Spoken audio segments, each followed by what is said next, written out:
I'm Genia Dixon, and this is my husband Joel, and we were asked to share our story. Our story began on March 27th, 2006. It was the day that my daddy passed away suddenly. There was no known illness that we knew of. There was no warning, there was no goodbye, no last I love you. He was just gone. And I guess that's really where I first began questioning God, where are you? Because things had gotten better with my family situation as far as just a better relationship with my daddy, and things were going so good, and then all of a sudden he was gone, and I was just heartbroken. In fact, I know I cried I cried every day for a solid year, and my heart, I was just heartbroken. And so Joel and I had 3 children at the time, and I had always wanted 4, and Joel wanted 4 as well. And I felt like, well, if we had another baby, that would fill that empty spot that I was feeling, that void from losing my daddy. And so in 2008, we got pregnant, and everything was going fine, and I was about 10 weeks along, and I went for an ultrasound, and you could see the baby's little hands and feet and his little face, but there was no heartbeat, and we were heartbroken. And the children were heartbroken. Yeah, the children, because we had already told the kids, Jolie, Holt, and Allie. And so, but to console myself, I said, well, we can just try again. I didn't have trouble conceiving, we can try for another one. And so, ended up having to have a surgery with that pregnancy.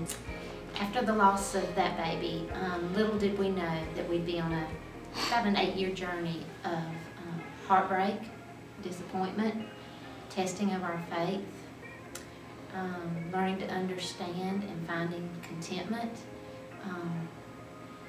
and then on to blessings and joy. It was from one extreme to the next.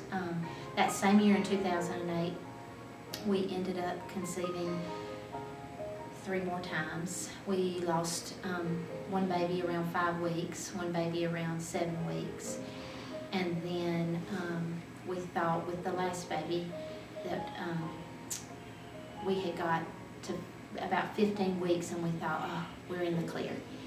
And it was around Christmas time, and I went in for an ultrasound because I just felt like something was wrong. I went in on December the 23rd, and there was no heartbeat, and I was devastated. And so we ended up going in to the hospital on Christmas Eve and delivering that baby.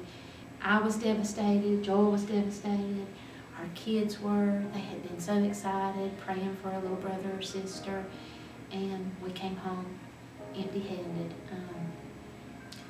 And so still, I thought, well, maybe we'd still have another, and I was going. And that's where it started, causing problems between us. When I wanted to protect her, I wanted to say enough is enough. I can't watch you go through this anymore. So I was concerned for her health, but more than that, I was concerned for her heart and all that she had gone through, and my family had gone through, and the kids had gone through. Well, to let you know how our pregnancy went this last time, we have Mr. Samuel Tyson Dixon, born to a 42-year-old mother and a 43-year-old daddy, and we are so proud of that. I feel like the 3 things that we learned during this journey is, 1, anything that is put before God is an idol, a sin, even a good thing. A baby we felt like was a good thing, but for me, I put it before God, and a baby became my idol. Secondly, to be content with what the Lord has given you. If I have nothing else, my husband, my children, I've got to be content with the Lord. And the third thing we learned is that nothing is impossible with God. what's impossible with men is possible with God.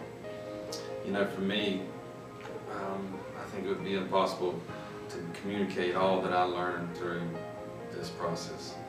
It was definitely the toughest time I've ever had to lead my family through all of those losses. But, you know, even though this one came out with a happy ending, it very well could have not. You know, we may not have had one. The main thing that I wanted to teach my family through this was, even when we lost faith, or maybe we didn't believe, God was always faithful.